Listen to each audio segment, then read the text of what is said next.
नमस्कार। हम और हमारा स्वास्थ्य कार्यक्रम के सजीव प्रसारण में आप सभी का स्वागत है।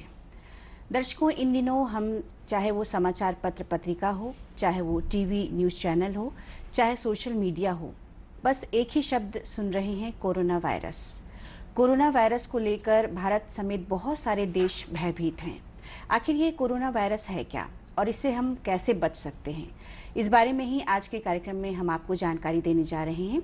कोरोना वायरस बचाव, कारण और इसके जो उपचार हैं इसके बारे में हम जानेंगे। और यदि आपको कोरोना वायरस के बारे में कोई भी जानकारी चाहिए तो आप हमारे टोल फ्री नंबर पर कॉल कर सकते हैं। हमारा टोल फ्री नंबर है 1800-233-9418। इस पर कॉल करें और कोरोना वायरस से संबंधित जानकारी ले सकते हैं। और हम आपको बता दें, कोरोना वायरस के बारे में जानकारी देने के लिए आज हमारे साथ स्टूडियो में मौजूद हैं डॉक्टर अनिमेश चौधरी, कंसल्टेंट बालको कैंसर संस्थान। डॉक्टर, स्वागत है आपका। नमस्ते मैडम। डॉक्टर साहब, सबसे पहले जैसे कि हमने अभी जिक्र किया कि चाहे वो सोशल मीडिया हो, चाहे वो पत्र पत्रिकाएं हो, चाहे वो टीवी न्यूज़ चैनल हो, सभी जगह जो है वो कोरोना वायरस को लेकर लोग भयभीत हैं। तो आखिर ये कोरोना वायरस है क्या? निशा जी, कोरोना वायरस जो है ये एक वायरस की प्रजाति है। कोरोना का मतलब होता है रॉयल क्राउन, मुकुट। तो इलेक्ट्रॉन माइक्रोस्कोपी में जब इस वायरस को देखते हैं तो ये मुकुट के जैसा दिखता है, तो इसका नाम दिया गया कोरोना वायरस। ये पहले से 1960 में सबसे पहले खोजा गया था, ये बहुत नया वायरस नहीं है। जी जी। तो उस समय जब ये खोजा गया तो ये मूलतः जो है पशुओं में, जानवरों में, चमगादड़ों में, इनमें खोजा गया, उनमें बीमारियां कराता था। कुछ समय में ऐसा हुआ कि कुछ कोरोना वायरसेस जो है वो मनुष्य में बीमारी कराने लग गए। तो इससे ये फिर मनुष्यों में कुछ वायरस 6 और ये 7वां जो नोवल कोरोना वायरस आया है, तो ऐसे 7 वायरस देखे गए जो मनुष्यों में बीमारी कराते हैं जी। तो ये एक सामान्य वायरस है जो अपना समय समय पर अपना जो स्ट्रेन चेंज करता जाता है और मनुष्यों तक बीमारी फैलाता है। तो कारण क्या है, मनुष्यों में ये किस तरीके से फैलता है ये? इससे पहले के जो कोरोना वायरस हैं उनको ये माना गया है कि ये चमगादड़ से मनुष्यों में आए हैं और साथ में कोई ना कोई इंटरमीडिएट होस्ट रहा है। जैसे सबसे पहले जो फैला था, एक वायरस फैला था सार्स, जो चाइना में ही फैला था 2002-2003 के आसपास। इसमें भी काफ़ी मृत्यु हुई थी, 10% लोगों की मृत्यु हो गई थी उस समय। तो उस समय यह माना गया था कि ये बैट से, एक सिवेट करके कैट जैसा बिल्ली जैसा जानवर होता है जो चाइना में पाया जाता है, लोग उसका सेवन करते हैं, उसके थ्रू ये फैला गया, ऐसा माना गया था। इसके अलावा 2012-13 के आसपास। डॉक्टर साहब, इसके बारे में हम आपसे जानेंगे। अभी हमारे एक दर्शक लाइन पर हैं। हेलो, क्या नाम है आपका, कहाँ से बोल रहे हैं? कमल सिंह साहू है मैम। जी जी, साहू जी पूछिए, क्या सवाल है आपका? मेरे दाएं कंधे में दर्द हुआ था जी। आज करीब करीब 20 दिन हो गए जी। और वो दर्द बढ़ते बढ़ते कान से लेकर के और आगे मतलब जो है दाएं आंख तक मतलब करंट जैसा मारता है। जी जी। और कंधे से हट गया है वो, और अब गर्दन कान के नीचे से और आंख तक आता है। जी साहू जी, सबसे पहले तो हम आपको बता दें कि आज के कार्यक्रम में हम कोरोना वायरस पर आपको जानकारी दे रहे हैं, सभी श्रोताओं को, दर्शकों को। लेकिन फिर भी आप डॉक्टर साहब। कमल जी, जैसा कि आप अपने दर्द को बता रहे हैं, ये दर्द यूजुअली 2 तरीके से हो सकता है। पहला तो ऐसा लग रहा है सुनने के हिसाब से कि आपका दर्द स्पॉन्डिलाइटिस के कारण है, आपकी कमर की जो हड्डी है वो दब रही है मान लीजिए। पर इसके अलावा ऐसे दर्द किसी कारण कभी कभी गैस्ट्राइटिस में मिलते हैं और दिल की बीमारियों में मिलते हैं। तो ज़्यादा अच्छा है कि आप एक बार अपने नज़दीकी डॉक्टर के पास जाइए और उनसे सलाह लीजिए कि यह दर्द किस तरीके का है। वो आपको एग्जामिन करेंगे और उसके बाद बताएंगे। जी। डॉक्टर चौधरी, इससे पहले आप बता रहे थे कि कोरोना वायरस किस कारण से होता है और उसके बारे में आपने बताया कि चाइना में कुछ लोग कुछ विशेष प्रकार का क्यूवेट करके कैट होती है जी। और इसके अलावा मिडिल ईस्ट में जब ये फैला था 2012-2013 में, मिडिल ईस्ट रेस्पिरेटरी सिंड्रोम, मर्स बोला गया था इसको, वो भी कोरोना वायरस से ही फैला था और उसमें काफ़ी ज़्यादा उसकी मृत्यु दर थी। वो अभी तक का सबसे खतरनाक कोरोना वायरस उस समय फैला था मिडिल ईस्ट में। जी। तो वो भी ऐसा माना गया था कि चमगादड़ों से ही आया हुआ है और जो इंटरमीडिएट होस्ट है, मतलब क्योंकि मनुष्यों का और चमगादड़ों का डायरेक्ट कॉन्टैक्ट तो होता नहीं है, तो ये माना गया था कि उस समय वो जो अरबी ऊँट हैं, अरेबियन कैमल, उनके थ्रू आया था। और इस बार जो नोवल कोरोना वायरस जो बोला जा रहा है, नोवल कोरोना वायरस 2019, अभी तक इसके बारे में जानकारी नहीं है कि ये मनुष्यों तक कैसे आया। एक संभावना ऐसे व्यक्त की जा रही है कि यह भी चमगादड़ों से ही आया है क्योंकि इसका जो स्ट्रक्चर देखा गया है वह 96% के आसपास 2013 में एक चमगादड़ के ऊपर कोरोना वायरस खोजा गया था जी। उससे मिलता जुलता है। तो माना ये जा रहा है कि यह भी शायद चमगादड़ों से ही आया है, पर इंटरमीडिएट होस्ट क्या है अभी कि जी। चमगादड़ों से मनुष्य तक किस पशु के थ्रू पहुंचा, यह अभी जानकारी में नहीं है। यानी कहें कि नॉनवेज का जो सेवन करते हैं तो उनको ये ज़्यादा संभावना होती है? मैं बोला कि अभी तक इस बारे में कोई भी क्लियर जानकारी नहीं है। जी जी। तो किसको ज़्यादा संभावना होती है इस बारे में कहना तो सही नहीं रहेगा, पर जो विश्व स्वास्थ्य संगठन है उसने यह बात कहा है कि आप जो भी नॉनवेज का सेवन कर रहे हैं वह अच्छी तरह से पका हुआ होना चाहिए। जी रॉ मीट या अनकुक्ड मीट इसको आपको अवॉइड करना है, इसको नहीं खाना है। जी। तो यह जो एडवाइजरी है यह हर बीमारी से बचाव के लिए सहायक होती है। अधपका खाना या कच्चा मांस वैसे भी मनुष्यों को नुकसान ही करता है, जी जी। क्योंकि इसमें कोरोना वायरस के अलावा बहुत सारे और बीमारियां, न्यूरोसिस्टिक सर्कोसिस, ई कोलाई, टाइफाइड का साल्मोनेला, यह सब भी हो सकते हैं। जी तो जी। आपको उससे वैसे भी बचना है। अच्छा डॉक्टर साहब, लक्षण क्या है? कैसे कोई जानेगा कि उसे ये वायरस जो है इसका अटैक हुआ है?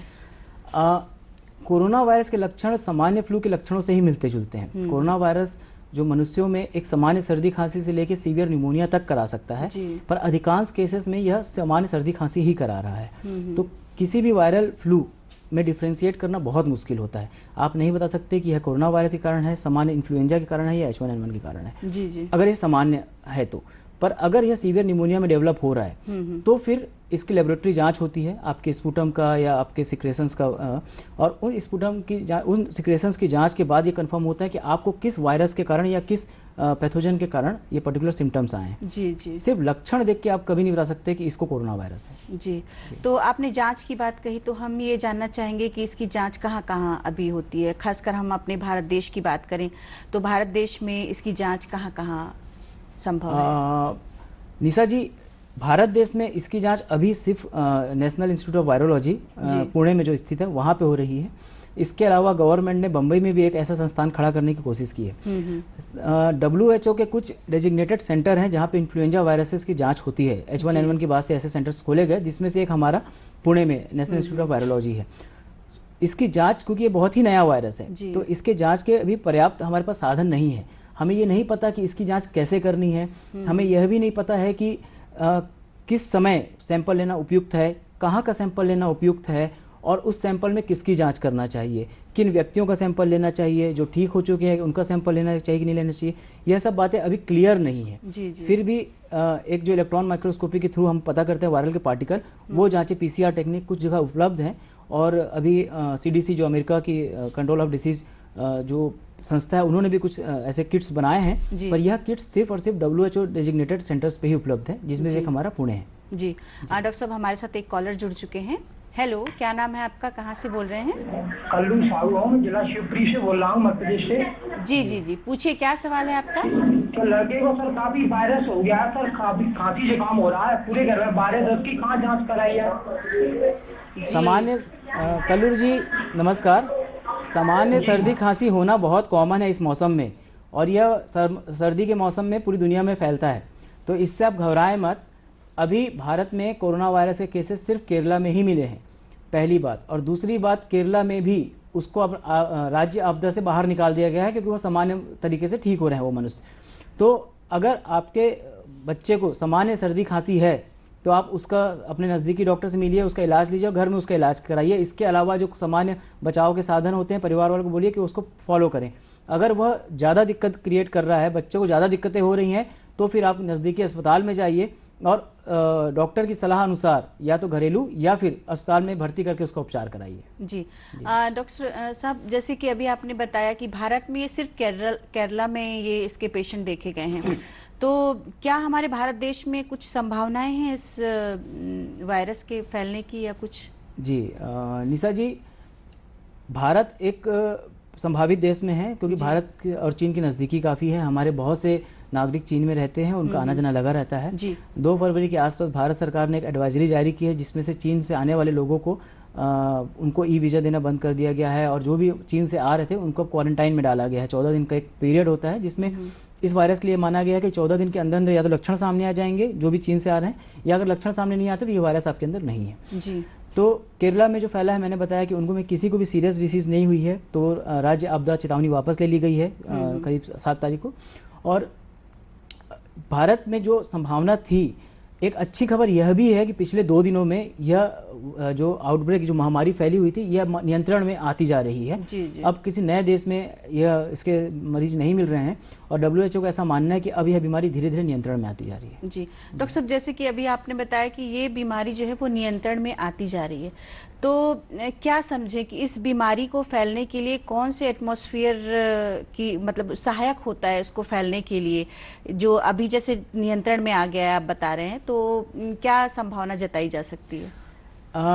यह जो सामान्य तरीके से कोरोना वायरस जो बीमारी फैलाता है वो फ्लू के, सामान्य सर्दी खांसी के लक्षण वाली बीमारियां होती हैं और ऐसी बीमारियां लगभग हमेशा ठंड के वातावरण में फैलती है। जी। चीन में भी ठंड का सीजन चल रहा है, हमारे भारत में भी ठंड का सीजन चल रहा है। तो यह एक अभी भी इसका एग्जैक्ट मैकेनिज्म नहीं पता है, पर यह माना जा रहा है कि जैसे ही गर्मी समर सीजन आएगा वैसे इस वायरस के मरीज कम होना चालू हो जाएंगे। जी, यानी कि ठंड में ज्यादा संभावना होती है। बिल्कुल, ठंड में ज्यादा संभावना मानी गई है ऐसा। जी।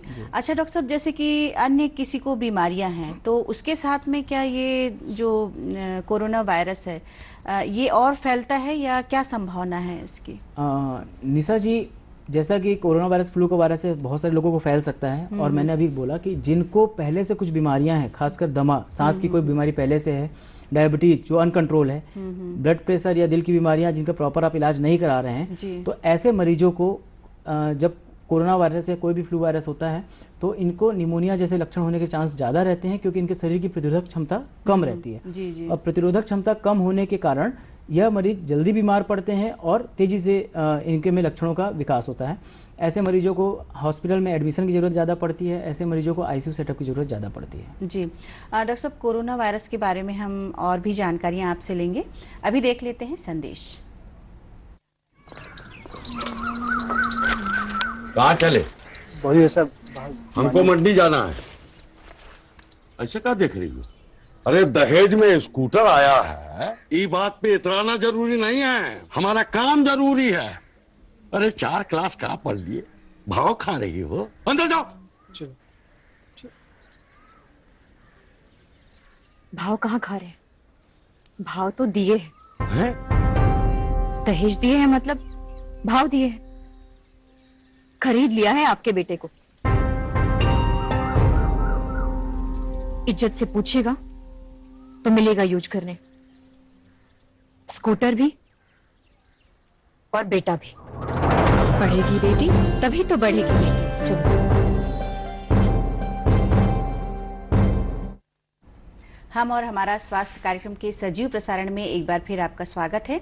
आज हम आपको जानकारी दे रहे हैं कोरोना वायरस के बारे में।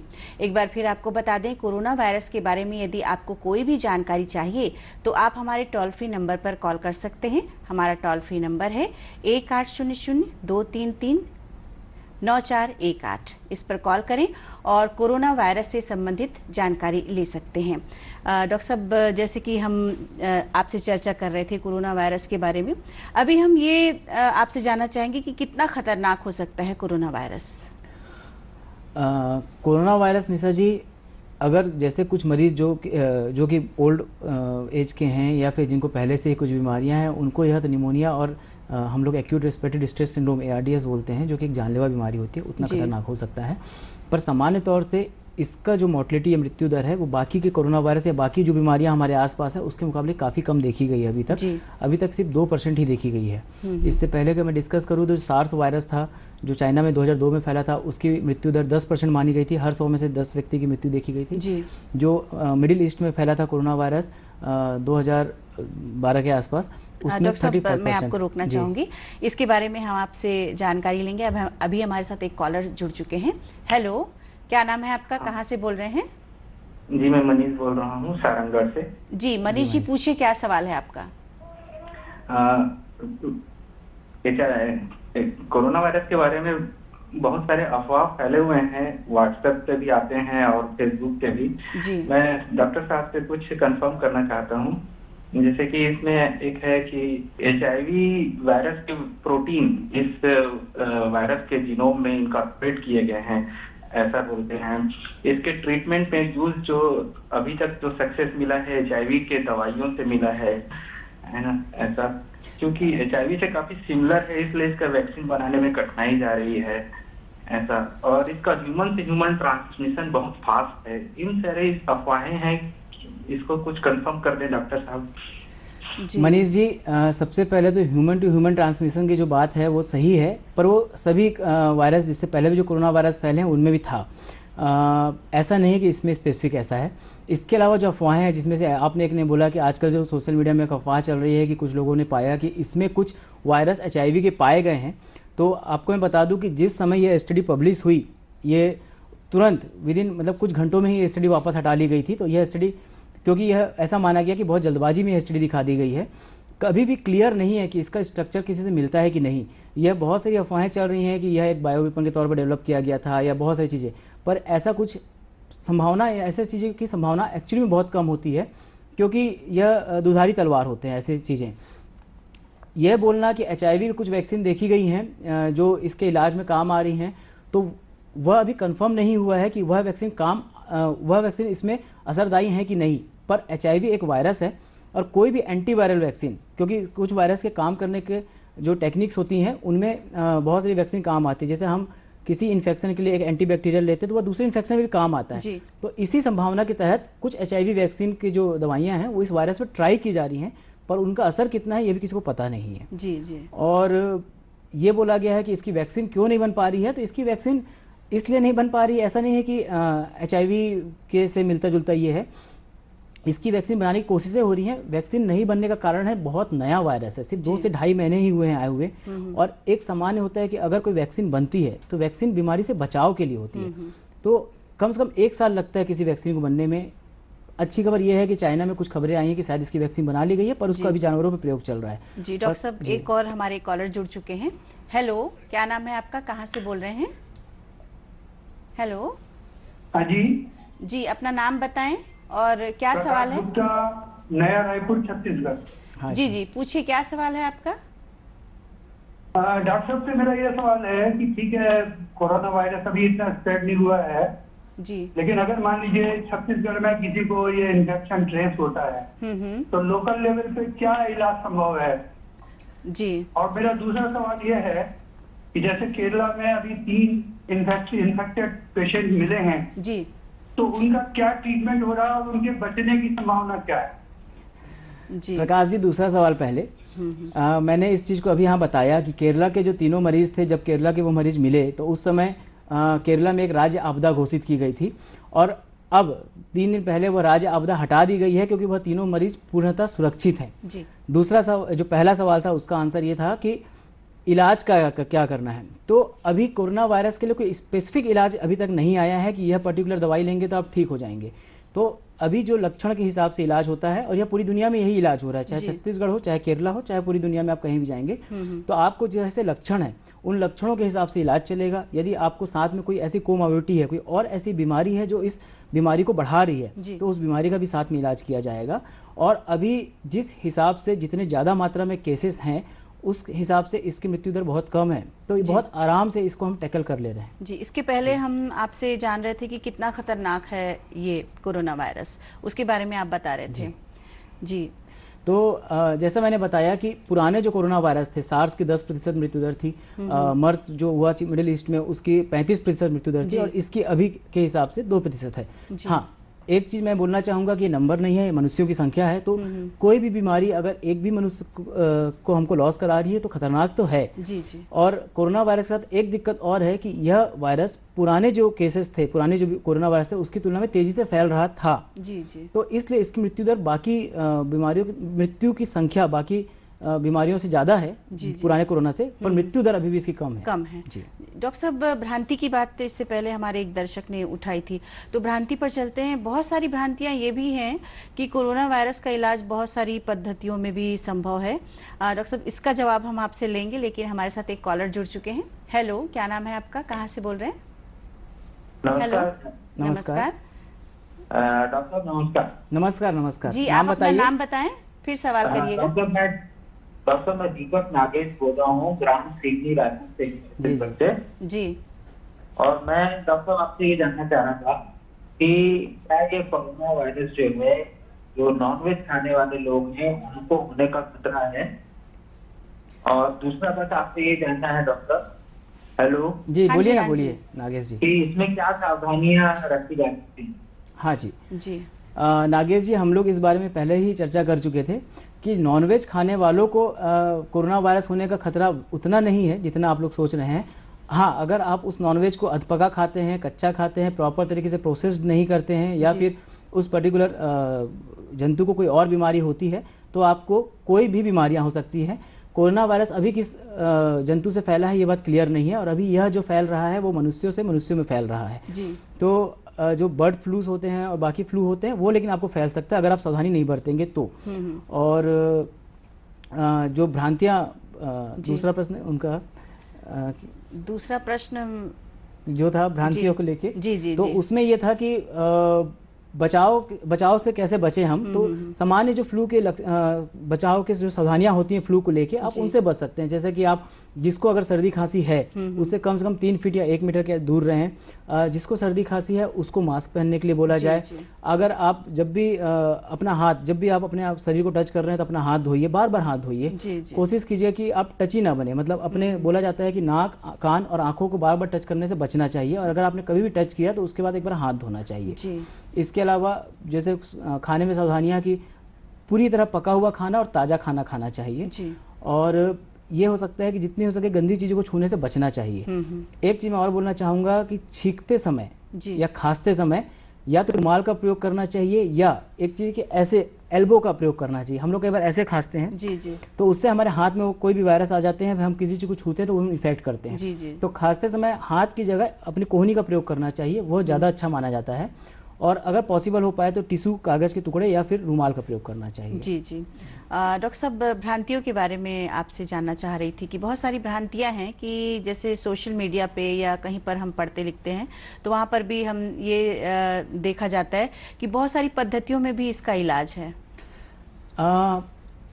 बहुत सारी पद्धतियों में इलाज जो है वह इलाज है एक सामान्य सर्दी खांसी का, जी जी फ्लू का। जी डॉक्टर साहब, एक कॉलर हमारे साथ जुड़ चुके हैं। हेलो, क्या नाम है आपका, कहाँ से बोल रहे हैं? जी, कल्याण प्रसाद मोदी बोल रहा हूँ, जिला शिवपुरी, मध्य प्रदेश से। हाँ, जी, नमस्कार जी। मोदी जी। नमस्कार पूछिए, क्या सवाल है आपका मोदी जी? सर। हमारे क्या बच्चे को काफी खांसी का वायरल कर रहा है पूरे परिवार, फैमिली में। जी। इसके बचाव उपाय क्या है सर? जी इसके बचाव के उपाय जस्ट पहले ही हमने इस बात को डिस्कस किया, मैं आपको फिर से दोहरा देता हूँ कि सबसे पहले तो जिसको सर्दी खांसी अगर पॉसिबल हो पाए तो वो मास्क पहने।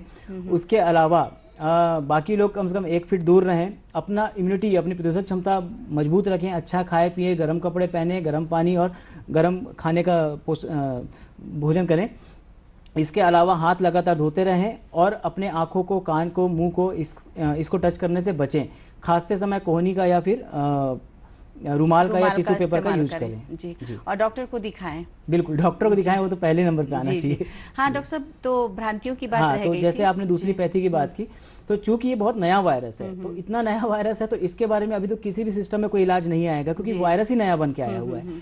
हाँ, इसके लक्षणों का इलाज है जो हर जगह हो रहा है। उन लक्षणों का इलाज आप किसी भी पैथी में कर सकते हैं। सामान्य सर्दी खांसी के लिए इवन आप अदरक वाली चाय से लेके टेबलेट्स तक खा सकते हैं। जी। तो यह इसका इलाज इस पर्टिकुलर पैथी में आ गया है, ऐसा बोलना ही अपने आप में एक भ्रांति है, क्योंकि जब यह वायरस ही पहले नहीं था तो इसका इलाज कहाँ से आएगा। जी हाँ, जी हाँ।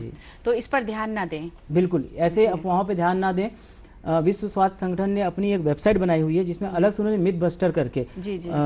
जो भ्रांतियां हैं उनको तोड़ने के लिए उन्होंने एक पूरा अलग से पेज बनाया हुआ है। आपके सोशल मीडिया पे, फेसबुक पे, व्हाट्सएप पे जब भी कुछ भी ऐसा कुछ आता है तो हमेशा एक बार वहां पे जाके आप चेक कीजिए। जी। उन्होंने भारतीयों को ध्यान में रखते हुए यह तक लिखा हुआ है कि लहसुन खाने से भी आपको कोई फर्क नहीं पड़ना है। लहसुन एक अच्छा पदार्थ है, वह आपके शरीर को इम्प्रूव करता है, पर कोरोना वायरस से वो जूझ सकता है कि नहीं जूझ सकता, इस बारे में कोई क्लियरपन नहीं है। शीशम का जो तेल होता है, जिसके बारे में बोला गया कि तेल आप जगह जगह लगाएंगे तो फायदा करेगा, ऐसा भी कुछ नहीं पाया गया है। कोरोना वायरस, एक अच्छी बात यह है कि कोरोना वायरस उतना मजबूत नहीं होता, सामान्य सरफेस पे ये कुछ घंटों से ज्यादा नहीं जी पाता, ये बात साबित हो चुकी है। तो अगर सामान्य सरफेस पे यह वायरस है तो कुछ घंटों में मर जाएगा। इसके अलावा जो सामान्य डिसइंफेक्टेंट होते हैं, जो हम लोग हॉस्पिटल में जो स्पिरिट यूज करते हैं, अल्कोहल बेस्ड रब, हैंड रब्स यूज करते हैं, अगर आप उससे किसी जगह की साफ सफाई करेंगे तो यह वायरस आसानी से मर जाता है। जी। डॉक्टर साहब, मास्क की बात आपने की थी, तो मास्क कैसा होना चाहिए और किसको पहनना चाहिए? हाँ, ये निशा जी बहुत ही अच्छा प्रश्न पूछा आपने। मास्क को लेके जो होता है कि चूंकि हम हर समय 24 घंटे मास्क नहीं पहन पाते, तो मास्क पहनने के लिए कुछ गाइडलाइंस हैं, उनको ही पहनना चाहिए जिनको या तो सर्दी खांसी है या फिर हॉस्पिटल में काम करने वाले लोग या लेबोरेटरी में काम करने वाले लोग। मास्क सामान्यतः 2 टाइप के मास्क होते हैं। एक सामान्य सर्जिकल मास्क जो हम लोग हमेशा पहनते हैं, हल्का से हरे रंग का जो होता है, पतला सा मास्क होता है। दूसरा होता है N series mask, N95, N99 ऐसे मास्क।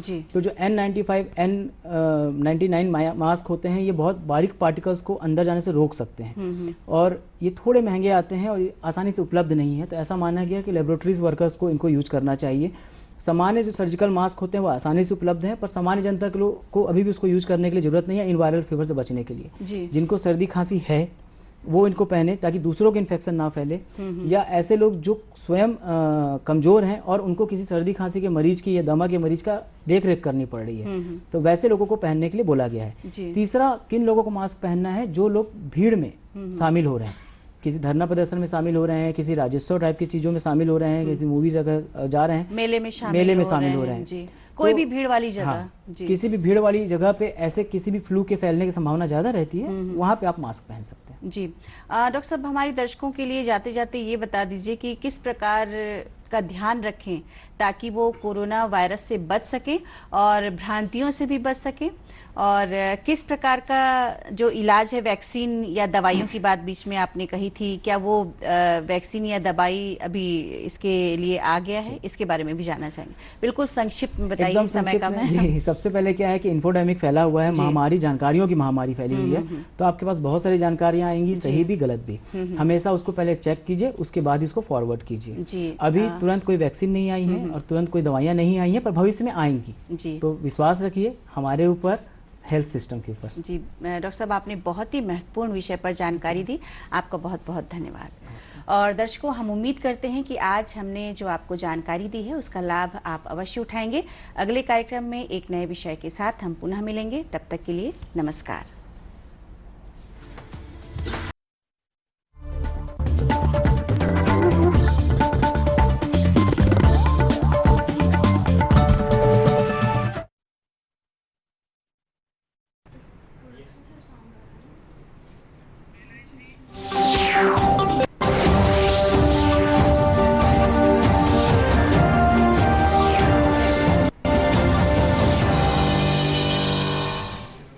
नमस्कार, आप देख रहे हैं दूरदर्शन मध्य प्रदेश और इस समय के प्रमुख समाचारों के साथ मैं हूं स्वाति सिंह।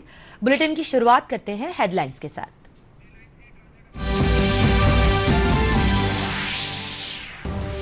केंद्रीय अल्पसंख्यक कल्याण मंत्री ने इंदौर में हुनर हाट मेले का किया शुभारंभ। राज्यपाल लालजी टंडन भी कार्यक्रम में हुए शामिल।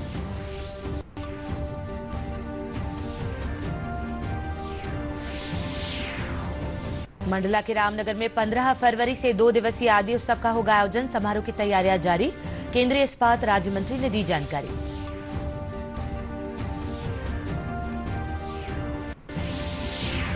महात्मा गांधी के आदर्श और विचारों पर धार में आयोजित हुआ संवाद कार्यक्रम। विद्यार्थियों ने चित्रों और निबंध के माध्यम से महात्मा गांधी के विचारों का बताया महत्व।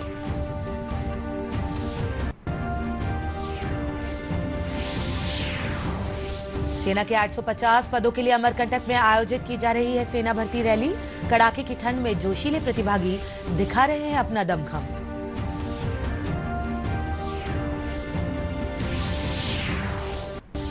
और माघ पूर्णिमा के पावन अवसर पर प्रदेश भर में आयोजित हुए धार्मिक कार्यक्रम। खंडवा के ओमकारेश्वर में हजारों श्रद्धालुओं ने लगाई आस्था की डुबकी।